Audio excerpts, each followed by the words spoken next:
never thought she'd see you two together. Nice to see you again, Traveler and Paimon.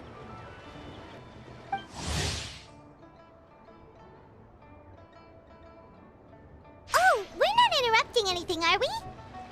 Not at all. I wasn't in the middle of an interview or anything. I was just asking Miss Kuching about purchasing a kite. A kite? Are you buying some regional specialties to bring back to Fontaine? Well, yes. And... It seems you haven't heard yet. The theme of this year's Lantern Rite is kites. Oh, so that's why Paimon has seen so many floating in the sky. Liyue Harbor is always changing, so it is only fitting that Lantern Rite should change in turn. The Qixing believes it would benefit Liyue to build on our own cultural foundation by embracing the technologies of other nations. After all, it is said that the stones of another mountain may serve to better polish one's own jade. So, Ningguang organized a private meeting with Miss Scarlet to ask for her help in fostering cooperation with the right people. In the end, we decided to combine Liyue's traditional art of kite making with Fontaine's mechanical vertical lifting device. Mechanical lifting device? Sounds pretty impressive. But don't kites just use the wind to fly? Why would you need to add something mechanical? Well, you've actually just answered your own question, Paimon. How high and far a kite can fly depends as much on the weather conditions as on the skill of the person holding the string. But as soon as there's no wind, you can only flail about helplessly like a sweet flower medaka out of water. Experience doesn't matter at that point. Exactly. Liyue is now a nation ruled by humans, after all.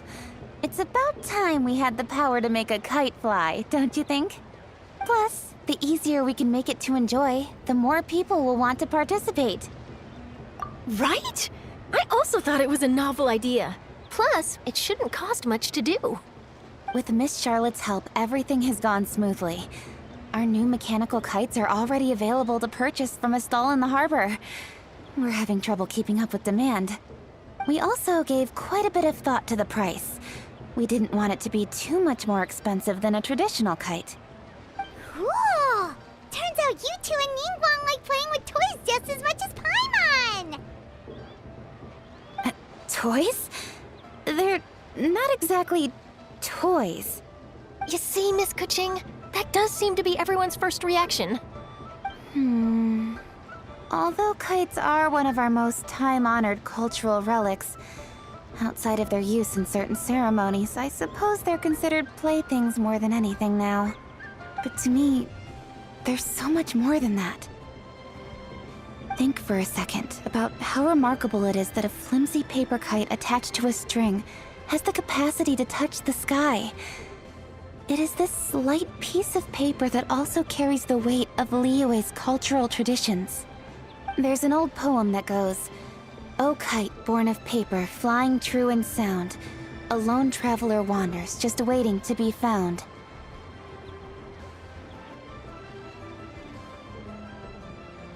In the past, poets from Liyue used kites to symbolize a feeling of longing, or evoke the peacefulness of idyllic rural scenery. If the people of today can derive enjoyment from this activity, they will not only be more likely to better appreciate the tradition, but also to pass it down to the people of tomorrow. That's the Kuching we know, always thinking 5 steps ahead of anyone else. Well said, Miss Kuching. I've learned quite a bit myself. As long as you're willing to listen, I'm happy to share. I also know quite a lot about the various folk traditions related to kites. For example, whenever a kite blew away, people would say it was the Adepti that summoned the wind to take it away as an offering. That way, you can turn an unfortunate event into an auspicious one. What about something more fun? Do you know anything like that? More fun? Let me think. Oh, I suppose we should first talk about how kites are made. It's another one of our precious forms of traditional craftsmanship. My grandfather told me that, back when he was a boy, children learned the art of kite making step by step from their elders. First, you use the thin strips of bamboo to construct the frame. Then, you draw a design of your choice on a piece of paper, paste it onto the frame, and tie on the string.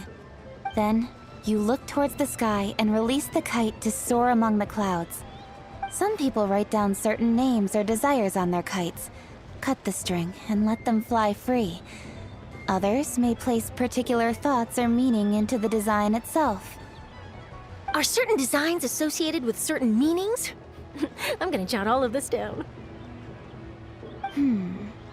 Well, for example, kites in the shape of a butterfly typically symbolize freedom, happiness, or the desire to break free. Fascinating. What else can you tell me? The scissor-tailed swallow is the most classic design.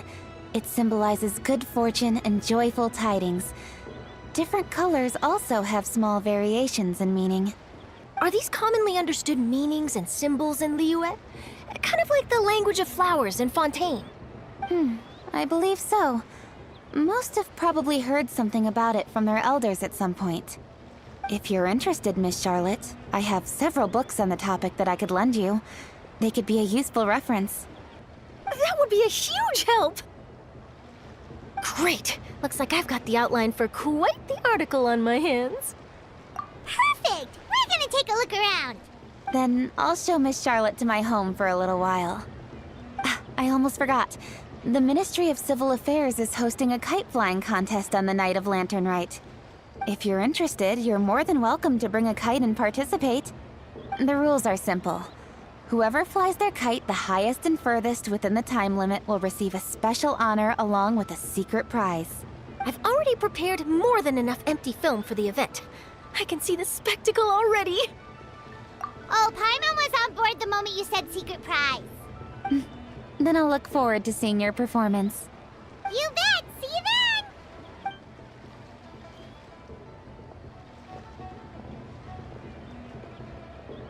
Wait, Traveler? Take a peek to your right. Do you see those two people lurking over there? Is it just Paimon? Or were they staring at us the whole time we were talking to Kuching and Charlotte just now? They seem fishy. Great, so it wasn't just Paimon. Do you think they could be treasure hoarders? They always seem to be stirring up trouble during Lantern Rite. Oh, Paimon's sick of waiting around for something bad to happen. We should strike first, you know. Foil their plans before they even begin. You go right, Paimon will go left.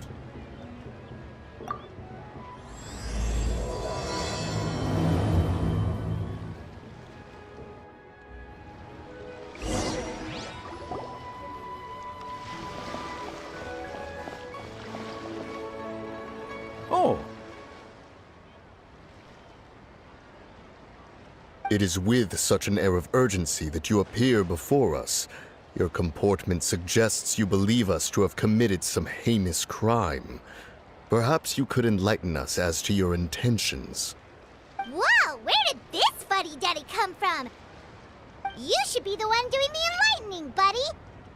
Don't think we didn't notice you eavesdropping. One look and we could tell you were up to no good. Tell us everything, starting with your name. One bears no secrets before two such as yourselves. You stand in the presence of the mighty and illuminated Adeptus, Moon Carver. For the purpose of this foray into the mortal realm, however, you may address one as Hojong. You kidding? That deer's got his head stuck so far up in the clouds, there's no way he'd humble himself down here with the rest of us. You may want to hold your tongue, Paimon. Don't think that Paimon is gonna believe you just because you know her name. Let Paimon guess. You're supposed to be Mountain Shaper, right? Indeed.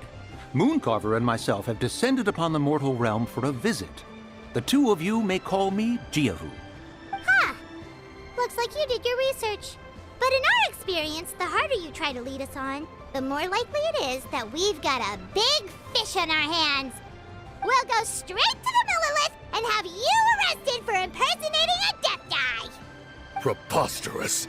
Utterly preposterous!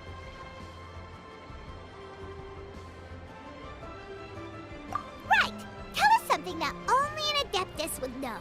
And it better not be some common knowledge that any person on the street could tell you. You may recall that in order to preserve the tranquility of one's mountain, one planted karst crawlers around Mount Hulao. In fact, the seeds are one of Streetward Rambler's cultivars. Among all the Adepti, her horticultural skill is preeminent. The plant neither wilts nor withers, and its practical use is undeniable.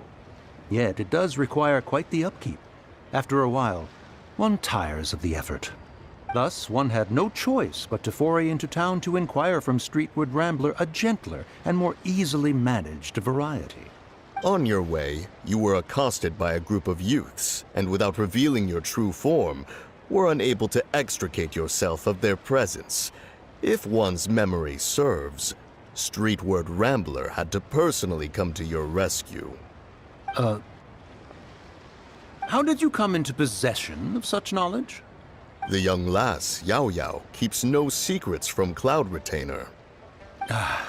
Alas, one can only let bygones be bygones. That might have been more detail than we needed. Seems like you two are the real deal, and Paimon's sorry for suspecting you. But, for beings as forgiving as yourselves, this is just water under the bridge, right?